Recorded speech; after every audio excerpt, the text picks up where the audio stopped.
Heart attack అంటే cholesterol అని, గుండె నాళాల్లో అది బ్లాక్స్ పేరుకుపోవడం. వచ్చాయని అవును. అవును. పేరుకుపోయినయి అంటుంది. అవును. మరి ఆయుర్వేదం ఎలా చూస్తది ఈ ఈ యెస్. గుండె నొప్పిని? అయితే మీకు గుండెలో పేరుకుపోయేదే కాదు. శరీరం మొత్తం క్లాట్స్ వచ్చి అక్కడ గూడా ఒస్తాయి. రక్తం మొత్తం శరీరంలో రక్తం మొత్తం చిక్కగా అయిపోయి వస్తుంది. ఓహ్! శరీరంలో లేకుండా అక్కడ ఒకటే రాదు. కాబట్టి దీంట్లో మన ఆయుర్వేదంలో చాలా ఔషధాలున్నాయి. మొత్తం డీటాక్సిఫై చేసుకోవడం, రక్తం పల్చగా అయ్యేదానికి అమృత రసాయనం అని ఒక మెడిసిన్ ఇస్తాము. మీకు 2 బాటిల్ వాడేసిస్తే మొత్తం పల్చగా అయిపోతుంది. తర్వాత హార్ట్ అటాక్ ఎందుకొస్తుంది? ప్రివెంటివ్‌గా ఇస్తాము. సమస్య వచ్చినప్పుడు ఇస్తాము. మీరు ఈసీజీ రిపోర్ట్ అబ్నార్మల్ వచ్చినా, కుడి చెయ్యి పెయిన్ వచ్చినా, ఆ! ఆయాసం తీవ్రంగా ఉన్నా, ఊపిరి సరిగా తీసుకోలేకపోయినా, ఆ! కొలెస్ట్రాల్ హై లెవెల్ ఉన్నా, ఓకే. ఇంతకుముందు చెప్పినట్టు ఇన్సులిన్ ఎక్కువ తీసుకున్న కేసులలో, అచ్చచ్చా! బీపీ హై ఉండి 2 అచ్చా! పూట్ల 40 ఎంజీ చేసుకుంటున్నా, ఓకే. వీళ్ళందరూ కూడా జాగ్రత్త పడాలి.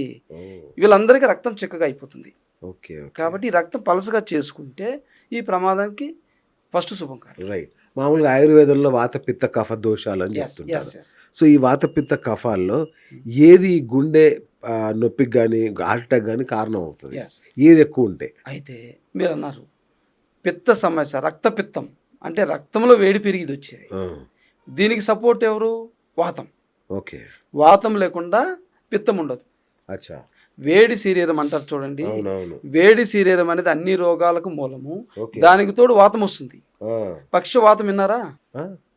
అది కూడా వాతమే కదా. అచ్చా! అవును గదా! వాతం. ఆ, అవును. కంప వాతం, పార్కిన్సన్ ఆ! అది వాతమే కదా. ఇవన్నీ కూడా వాత శరీరగ్రస్తులకి వస్తాయి. ఆ! మీరు ఎప్పుడైనా గమనించండి, పక్షవాతం వచ్చిన కేసులలో 80% మందికి జుట్టు ఊడి ఉంటుంది, బట్టతల ఉంటుంది. అచ్చా! 80% మంది బట్టతల వాళ్ళే. ఆ! అంటే హీట్ ఎక్కువైపోయి, పిత్తం ఎక్కువైపోయి అచ్చా! వాతం పెరుగుతుంది. ఆ వాతం కొట్టేస్తుంది.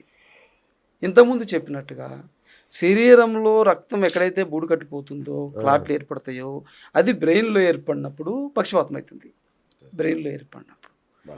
అయితే ఈజీగా ఎక్కువగా అయ్యే అవకాశం ఎవరికి ఉంటుంది? ఆ! ఇన్సులిన్ తీసుకునే కేసులలో తొందరగా గడ్డకడుతుంది రక్తం. అచ్చచ్చచ్చ!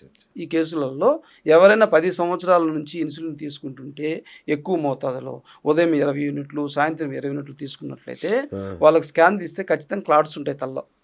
అమ్మా! పక్షవాతం రాకున్నా కానీ. ఆ! అవి ఎక్కువైనప్పుడు పక్షవాతం వస్తుంది. బా! అయితే ఈ విషయము దీనికి ఇంకొకటి చెప్తాను జోడించేసి. ఎవరైతే ఇన్సులిన్ తీసుకుంటుంటారో వీళ్ళు కొంచెము ఆల్కహాల్ ఎక్కువ తీసుకుంటే ఆ! మరీ ప్రమాదం. ఆహా! ఖచ్చితంగా పెరాలసిస్ వచ్చిన కేసులలో మామూలు షుగర్ వాళ్ళకి రాదు. ఇన్సులిన్ తీసుకుంటే కేసులే పడిపోతారు ఎక్కువ. బా!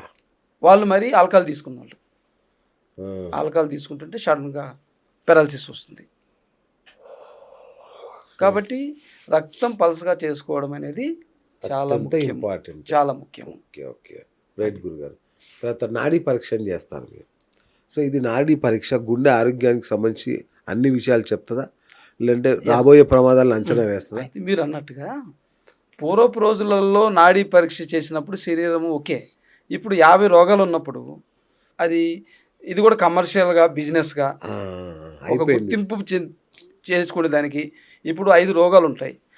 ఈయనకి ఆ రోగం ఉందని చెప్తారు. తగులుతుంది కదా. అవును. ఇప్పుడు సార్‌తో నేను మాట్లాడాను. అవును. మీకు ఇలాంటి సమస్యలున్నాయని చెప్పాను. అవును. నేను పట్టుకోకుండా కూడా చెప్పేయచ్చు కదా. అవును. మరి నాడి ఏముంది అక్కడ చెప్పండి? ఓకే. పూర్వపు రోజులలో ఆరోగ్య సమస్యలు తక్కువ ఉన్నప్పుడు అచ్చచ్చచ్చ! అందరూ ఆరోగ్యంగా ఉంటారు. ఏదో ఒక రోగం ఉంటే చెప్తుంది. అచ్చా! ఇప్పుడు అన్ని రోగాలే, లివర్‌కి ప్రాబ్లమ్ ఉంది, కిడ్నీ వాడి ప్రాబ్లమ్ అమ్మ ఉంది, నిలువెల్లా గుండెకి సంబంధం ఇబ్బంది ఉంది. అవును. కాబట్టి అవన్నీ ఇప్పుడు నిర్ధారణకు రావు. ఇప్పుడు మీకు చాలా ఒక ఇంపార్టెంట్ ప్రశ్న గురుగారు. రైట్. కోవిడ్ అనంతరం చాలా మందిలో గుండె జబ్బులొస్తున్నాయని, పక్షవాతం పెరిగిందని, దానివల్లే చనిపోతున్నారని రకరకాల రూమర్స్ ఉన్నాయి. దీనిలో ఏది నిజం? ఏది అబద్ధం? ఇప్పుడు మీరు అడిగిన సమస్య అయితే 100% దాదాపుగా మన 3 రాష్ట్రాలలో 1,00,000 మంది దాకా పక్షవాతం వచ్చినోళ్ళు ఉన్నారు. ఈ మధ్య కాలంలో. ఈ ఓకే. 3-4 ఇయర్స్‌లో. ఆ! అయితే పక్షవాతం వచ్చినోళ్ళు ఆ మొదట్లో పోయి హాస్పిటల్ ఇంజెక్షన్ అని చెప్పి కొంతమంది సర్వైవ్ అవుతారు. అదేవిధంగా కొంత ఆయుర్వేద మందులు 2 మంత్స్ లోపల తీసుకున్నోళ్ళు బాగా అవుతారు. అవును. తర్వాత ఎవ్వరికీ చెయ్యి రాదు, కాలు రాదు, అవును. కుంటోళ్ళుగా పడి ఉంటారు. బా! అందరూ ఇన్ని లక్షల మంది ఉన్నారు. ఇప్పుడు కూడా కంటిన్యూ అవుతుంది. అయితే ఎవరు ఏమి కాదన్నా అవునన్నా ఆ! జరుగుతున్నటువంటి ఉదాహరణలు ఇబ్బందులు చెప్పకనే చెప్తున్నాయి. ఓకే. చెప్పకనే చెప్తున్నాయి ప్రమాదాన్ని. హ్మ్. ఇంతమంది పెరాలసిస్ వాళ్ళు అవుతున్నారు, హ్మ్. హార్ట్ అటాక్ కూడా వచ్చి చనిపోతున్నారు. ఓకే. కారణం ఏదైనప్పటికీ కూడా ప్రభావం అయితే చూపిస్తుంది. ఓకే. అది ఎవరికో నిర్ధారించుకోవాలి. ఓకే.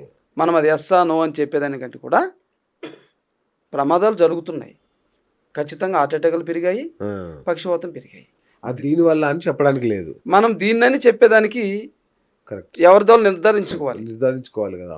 అంటే అప్పుడు ఎందుకు రాలేదు, ఇప్పుడు ఎందుకు వస్తుంది, ఓకే. ఓకే. దీనివల్ల కాదని మనం అంటాం. ఓకే, మరి అప్పుడు లేదు కదా ఇంత కేసులు. అవును. ఈరోజు పక్షవాతం బిజినెస్ 100 కోట్లకు పెరిగిపోయింది. అవును. ఆయుర్వేదంలో కూడా అవును. ఒక విరూపాక్షపురంలో డైలీ వారి ఆదాయము 30 లక్షలు, బా. పేమెంట్స్ 30 లక్షలు. కానీ అక్కడ 5% కూడా బాగారు, మొత్తం కుంటూళ్ళు అయిపోతారు. అంత గవర్నమెంట్. గుర్మెట్ కల్లా 5 లక్షలు ఆ. డైలీ. ఇవి సెంట్రల్ మనకు 2 రాష్ట్రాలలో. ఆ. ఇట్లా చాలా ఉన్నాయి, ఇండియాలో చాలా ఉన్నాయి పెరాలసిస్ సెంటర్లు. ఆ. ఇవి కోవిడ్ తరువాత వీళ్ళ బిజినెస్లు స్పీడప్ అయ్యాయి, ఓకే. 100 కోట్లలోకి వెళ్ళాయి. కారణం ఏంటి, మరి జరుగుతున్నది వాస్తవం అయితేనే కదా వీళ్ళ బిజినెస్ పెరిగాయి. కరెక్ట్. వ్యాక్సినేషన్ తర్వాత బాడీ కొత్త యాంటీబాడీస్ తయారు చేసుకుంటుంది యాక్చువల్గా. మరి ఈ నేపథ్యంలో ఈ వ్యాక్సినేషన్ తర్వాత డీటాక్సిఫికేషన్ కానీ Yes. ఇవన్నీ అవసరమా మళ్ళీ ఖచ్చితంగా అవసరం, చేసుకోవాల్సిందేనా? ఖచ్చితంగా అవసరం కదా, ఓకే. చేసుకోవాలి, ఇమ్యూనిటీ బూస్ట్ చేసుకోవడం, ఇమ్యూనిటీ పెంచుకోవాలి. ఆ. అయితే మీరు అన్నట్టుగా ఔషధాలు తీసుకోవడమే కాకుండా ఆ. మన శరీరంలోని లివరు ఆ. దానికై ఇది పెంచుతుంది ఇమ్యూనిటీని. ఏ విధంగా, మీరు వ్యాయామం చేస్తే, ఓ.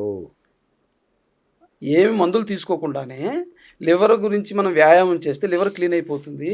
ఓకే. అదే విటమిన్స్ని తయారు చేస్తుంది, తర్వాత వచ్చేసి మినరల్స్ని తయారు చేస్తుంది, శరీరానికి కావాల్సిన అన్నీ ఇస్తుంది, క్లీన్ చేస్తుంది, అన్నీ చేస్తుంది. అది ఎప్పుడైతే ఏం వ్యాయామం చేయమో, తిని ఆఫీస్కి వెళ్ళడము, అవును. మళ్ళీ రావడము, తినడము, ఇలా చేసేస్తే అది పనిచేయదు. ఓహో. పనిచేయనప్పుడు అంత డెఫిషియన్సీ వస్తుంది.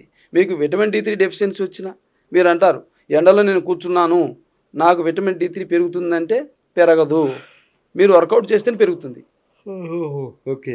క్యాలరీ సంబంధించిన ఫుడ్ తీసుకుంటేనే పెరుగుతుంది. ఓకే. క్యాలరీ సంబంధించిన నువ్వులు తీసుకొని ఎండలో కూర్చోవాలి, ఎక్సర్సైజ్ చేయాలి, అచ్చా.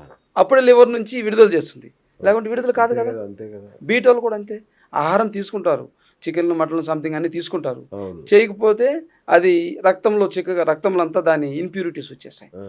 రక్తం చిక్కబడిపోతుంది, శరీరానికి అందదు కదా. అవును.